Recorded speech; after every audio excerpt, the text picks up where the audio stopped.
Hi, everybody. This is Haley Hobson, and I am super excited that today I have my friend from all the way over in Australia on the line with us. Her name is Julie Parker, and she is an amazing woman who's been building a spectacular business herself, of course, with children in the house, too. So, Julie, welcome with us. Oh, thank you so much for having me, Haley. I'm really excited to be here with you.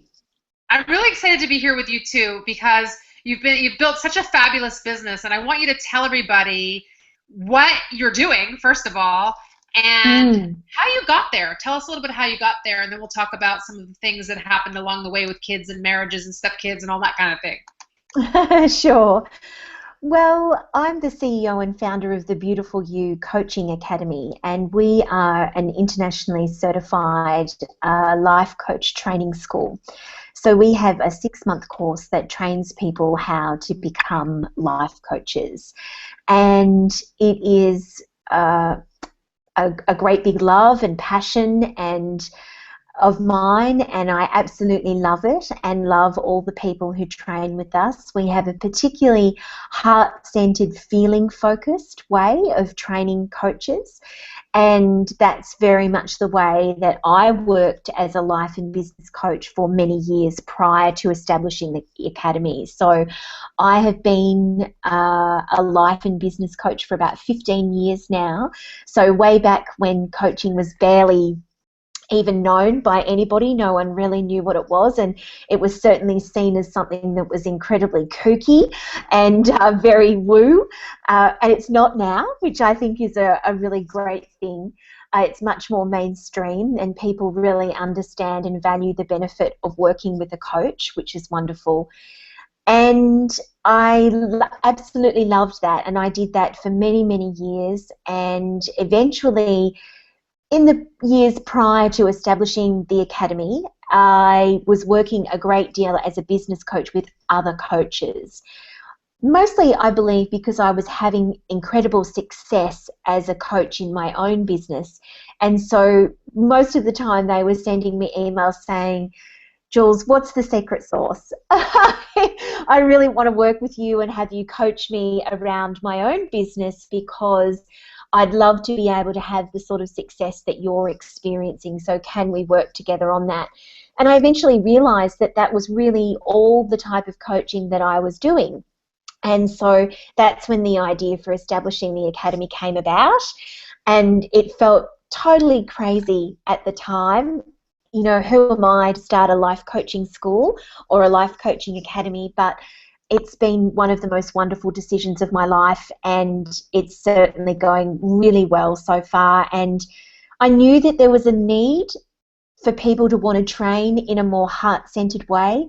I just don't think I realised how big the need was. So, yeah, I that's have a me. question for you because you just said something pretty significant. You said, who am I to think that I could start a health coaching school? And I Yeah. think that it's such a great statement because I think that we as women also often feel like, who am I to do this? Or who am I to tell this person this? Mhm. Or who am I to start this business? Like, what makes me believe that I can do it? So I'd actually like you to address that topic. Like, what made you decide at that moment? Because you had just been starting your own business, coaching your own clients. Like, what made you decide, or what gave you the will or the passion to want to get Mm. out there? And I know it was probably hard in the beginning, right? Establishing a new Yeah. business is always tricky. Mm. So, what Mm. made you want to do that and to push that little or big step forward and say, well, I'm this person and I can do it. I can absolutely do it. Yeah. You know, I think that so much of it's such a great question, Haley, because so much of what we see online is, of course, only the very shiny, perfect presentation of what we see. And so I was looking at all of these other, big, very corporate, almost scary looking life coaching schools and academies and just thinking, well, that's really not me. That's not my style. It's not the way that I work with people, and it's not the way I would want to train people. And I think that that was actually the impetus that gave me the courage to do it. And it's like, okay, well, so far you just being your authentic self has allowed you to create a really thriving, successful practice as a life and business coach. you're doing okay. And so this is just really another step. And I will admit, you know, I don't know whether I'm necessarily somebody that I would say was outrageously courageous, but I really did decide in the beginning to just dip my toe in the water. And so I just did a small pilot, or I said to my mailing list at the time, you know, I'm going to run a small pilot of a coaching program. If you would like to be able to train in the way that, you know, I've developed over many years to work with people, I'm going to take 12 people. I'm going to be learning a lot. You need to be gentle with me. So I cloaked it in a lot of yellow ribbon, I think, you know, very gently to start off with. And I had over 60 people say that they were interested, and I eventually took 20 people in that pilot group. And honestly, I'm not sure that I ever thought that it was really going to be real until about halfway through that pilot group, because I gave myself the option to back out. I said, you know what, if this is a disaster, that's okay. These 20 people, I'll give them my everything, we'll have a nice time, and if it doesn't go any further than that, it's fine. But it was such a success, and I so passionately fell in love with it, that I think it became not so much a matter of courage in needing to put it out there. It was like, I have to do this. Like, this feels like my soul calling. If I don't do this, then I'm actually just not going to be happy or satisfied. So the fear of putting it out there and being that person that decided to take the step up, it dissipated because it just became a calling. And I think so many people in business have that experience. It gets to the point where you can't not do it.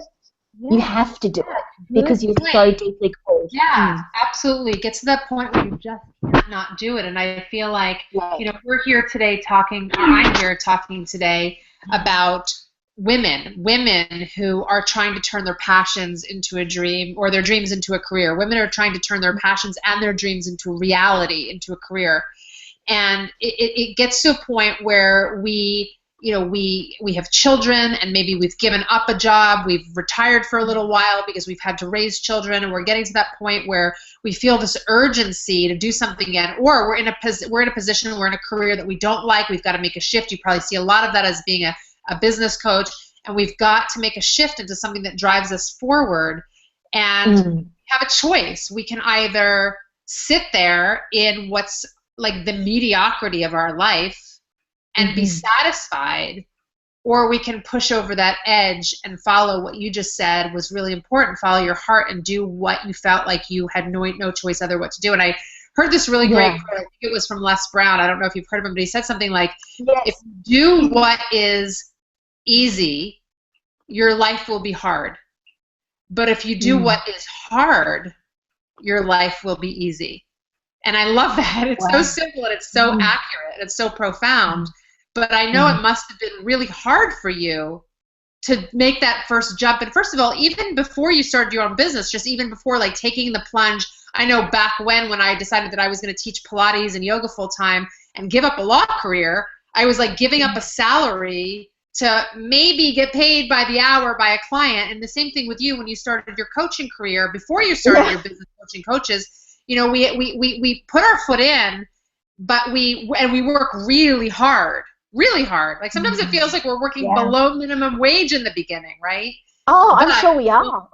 Yes, we are. But when we work really hard, because it's our passion, our life is easy. And I say that to my husband all the time. Like, we're actually on vacation right now, so we have these arguments all the time while we're on vacation. And I'm like, Wes, my life is a permanent vacation. Like I love what I do. And even if we're at the beach and I'm taking a phone call, the people I talk to, I love, and it doesn't feel like to me I'm working. I have to do this because my heart is in this.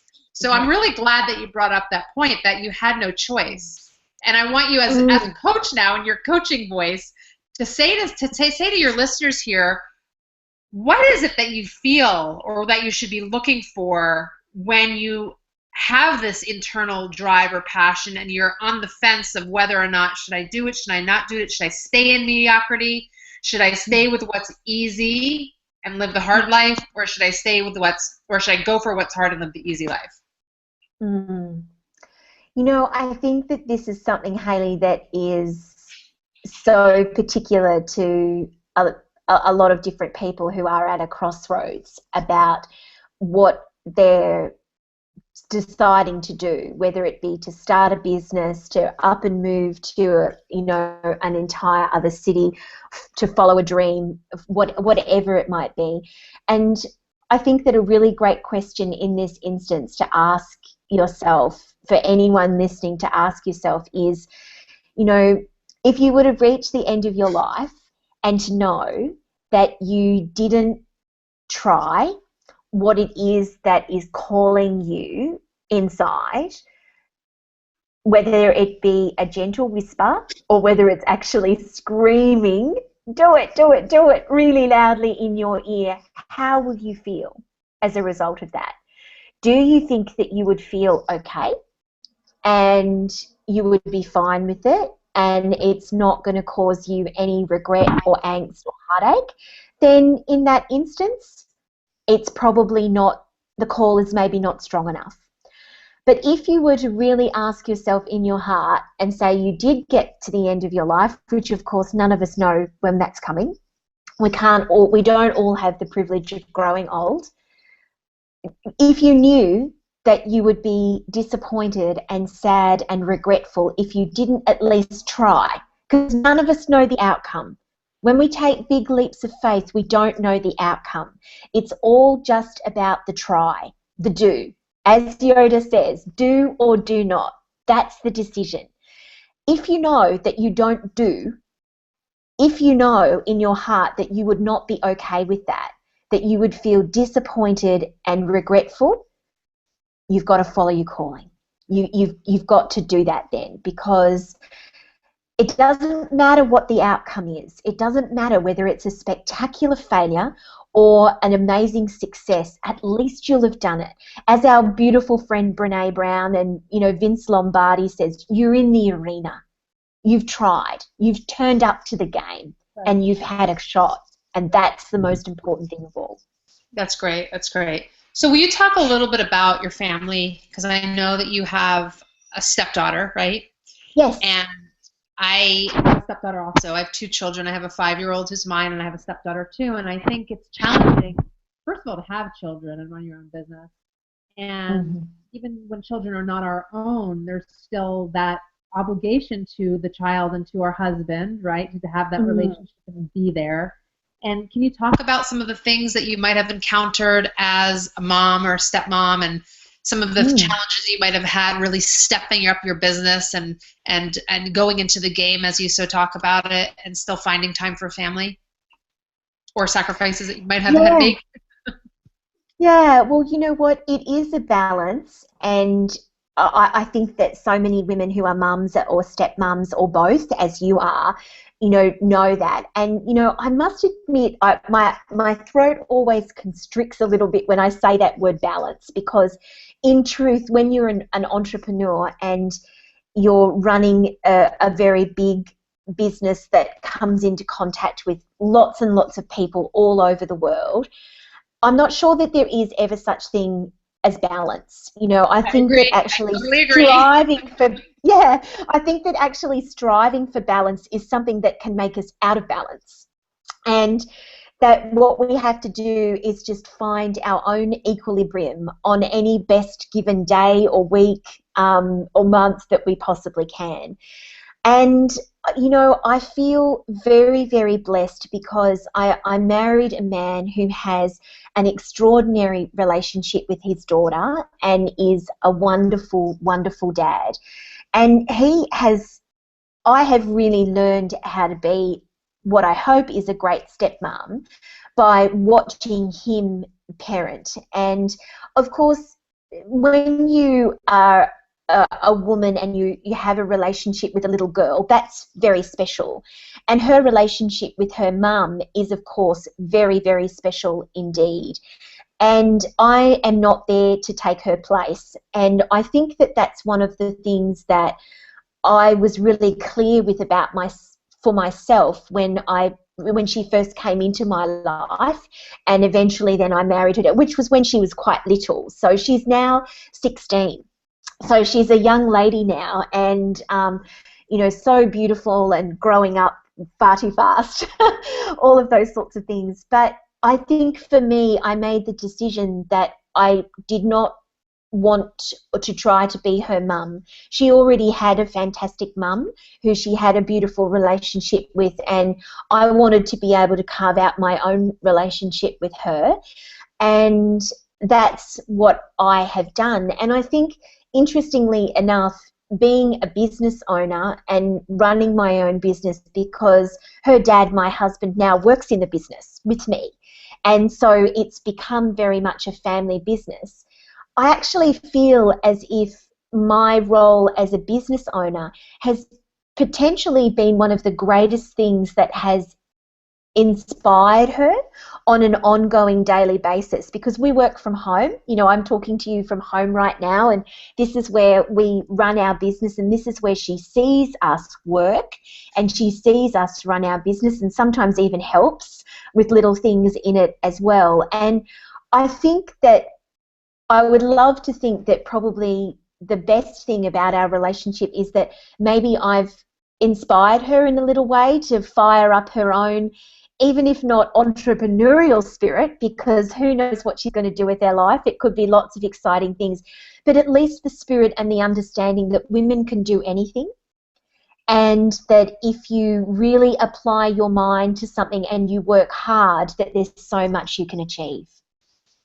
I think that's great. It's a really great point, and I often think that about my stepdaughter too, because I know that the way that she sees me operate is probably different than the way that she sees her mom operate, who's also a wonderful woman, but just has a totally different career and works for somebody else. And I think that sometimes I wonder, like, she's looking at me going, "You're nuts. You work so much. You never stop working." But on the other hand, she's probably looking at me as that figure that you're saying your stepdaughter is looking at you like, and saying, wow, this woman can really do anything. And that really means that we as women can do everything. And I know even with my little one, and I've talked about this before, she sees us at home and she sees us working from home, and I'll say to her something like, Madeline, do you know what mommy and daddy do? And she'll be like, oils. Like, she has no idea, but she knows that we sit at home and we are running a business.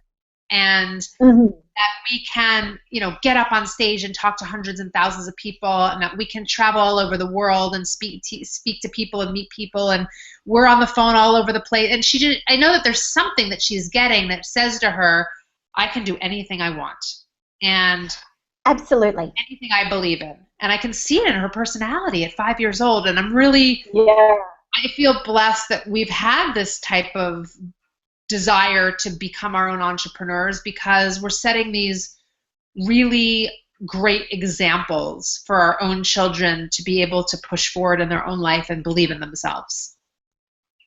I agree.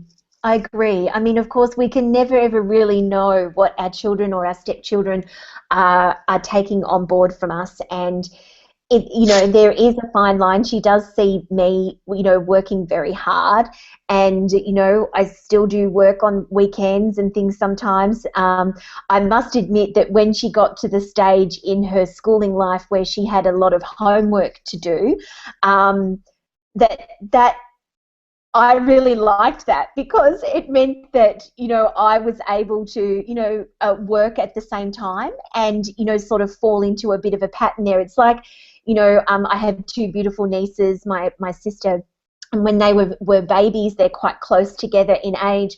I remember her saying, that one of the things that she learned was that when the babies were sleeping, she was sleeping. When the girls are sleeping, I'm sleeping. She said, because it's the only time that I'm going to get any sleep.